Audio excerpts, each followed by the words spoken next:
আজকের টপিকস হচ্ছে আমাদের, যদিও সাপ কিন্তু টপিকস হচ্ছে এর সঙ্গে একটা রিলেটেড আছে, সেটা হচ্ছে চণ্ডীমঙ্গল কাব্যের কাহিনী। একটু না শুনলে বুঝতে পারবেন না। চণ্ডীমঙ্গল কাব্যের দুটো খণ্ড ছিল, এটা হচ্ছে আক্ষেপিক খণ্ড, এটা হচ্ছে বণিক খণ্ড, ঠিক আছে।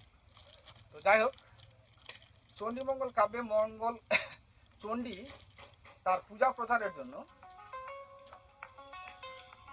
নানা উছিলেই নানা রকম মানুষকে পূজা প্রচারের জন্য সে বিভিন্ন রকম ছলা কলা কৌশল করেছিলেন। তার মধ্যে এখানে যে সাপটি আজকে আমরা উদ্ধার করলাম, সেই সাপের ঘটনাটা সেখানে ভালোভাবে সুন্দরভাবে বর্ণিত আছে। তো সেখানে দেখা যায় যে স্বর্গের দেবতা সেই ইন্দ্রের পুত্র নীলাম্বর কোনো কারণবশত একটা ভুল ত্রুটির জন্য তাকে শাপ দেওয়া হয়েছিল, মানে অর্থাৎ অভিশাপ করা হয়েছিল। তখন তাকে কি করা হলো, মর্তে পাঠানো হলো। তার চরিত্র এখানে হলো মর্তে কালকেতু, এবং তার স্ত্রী যে ছায়া, তাকেও মর্তে পাঠানো। কারণ নায়ক আছে তো নায়িকা তো লাগবে নাকি, নায়িকা না হলে তো হবে না। তো নায়িকা এসে পাঠানো হলো কিন্তু ফুল লড়াইতে। তো যাই হোক, তাদের বিবাহিত জীবনে তারা খুব কষ্ট করে দিন যাপন করেছিল।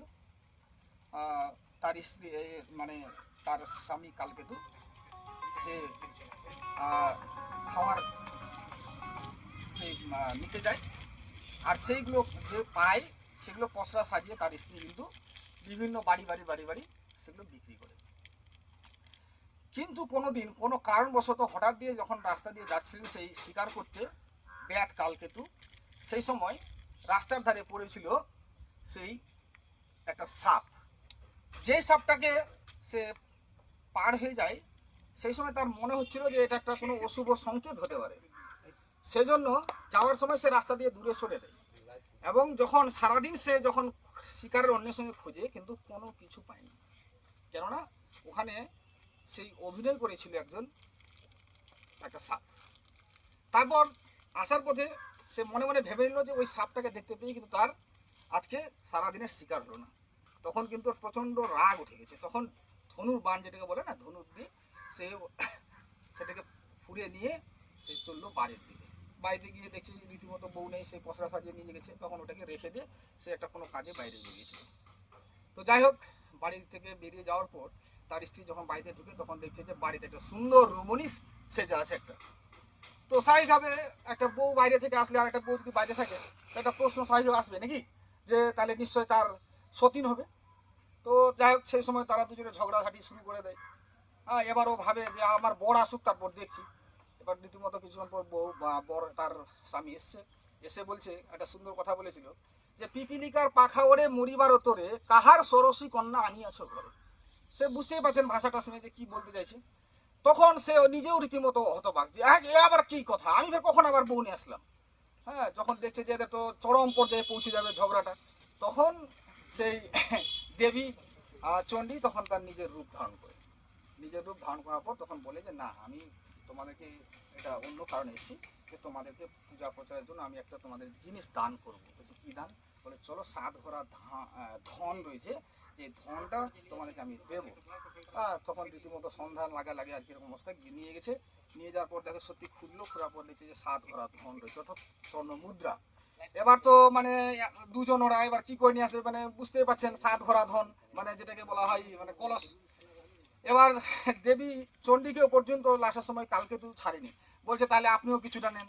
এবার ওকে যে দিয়েছে ওটা আর সাহস পাচ্ছে না, যে ভাবছে নিয়ে চলে যাবে নাকি, ওকে সামনের দিকে রেখেছে, বলছে চলেন আপনি নিয়ে গিয়ে রীতিমতো পৌঁছে দেওয়ার পর পরের দিন সেই বলে দেয় যে এই 7 ঘোড়া ধন যে আছে এটা বিক্রি করো, বিক্রি করে তুমি কলিঙ্গ নগর পত্তন করো, মানে সৃষ্টি করো।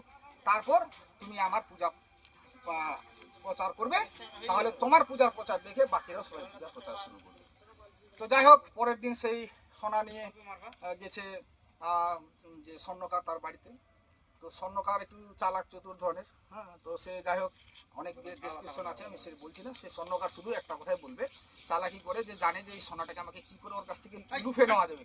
তখন একটা সুন্দর কথা বলে যে সোনা রূপা নহে বাপা, এ ব্যাঙ্গা পিতল ঘষিয়া মাজিয়া বাপু কইরাছ উচ্চ।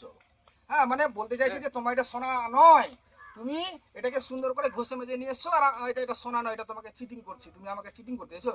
এ তখন রীতিমতো অবাক যে আমাকে দেবী চণ্ডী ঠকাবে, এটা তো হতে পারে না। হ্যাঁ, তখন তো ধন্দে পড়ে গেছে। হ্যাঁ, যাই হোক, একটু দাঁড়ান শেষের দিকে। তো সেই মুহূর্তে দেবী চণ্ডী তখন একদম সামনাসামনি এসে তখন ওই যে বণিক যে সেই যাই হোক এই মুহূর্তে নামটা মনে পড়ছে না, সেই বণিককে তখন সরাসরি বলে যে তুমি যদি সোনাটা সঠিক রূপে না মানে ওর কাছে কিনে নাও, তাহলে তোমাকে আমি শেষ করে দেবো বা ধ্বংস করে দেবো। যাই হোক, তখন বুঝতে পারে বাপ, এ তো মহা মুশকিল ব্যাপার।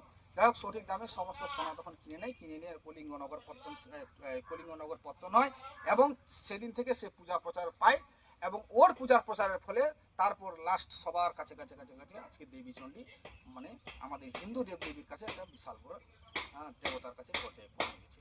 তো যেই সাপের কথা বললাম সেই সাপটা হচ্ছে আজকে হচ্ছে গো সাপ। তো গো সাপ অনেকে দেখেছেন, তার মধ্যে এটা কিন্তু একটু অন্য সাইজের, দেখলে বুঝতে পারবেন বিশাল বড় সাইজ, ওজন প্রায় 4 থেকে 5 কিলো। আরে আপনারা দেখুন,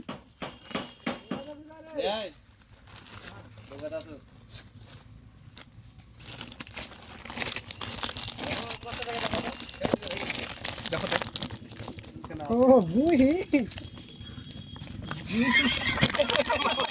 ওটাকেই গো সাপ বলে। ওজনটা দেখেন, সাইজ দেখেছেন, থামানো যায় না, থামানো যায় না।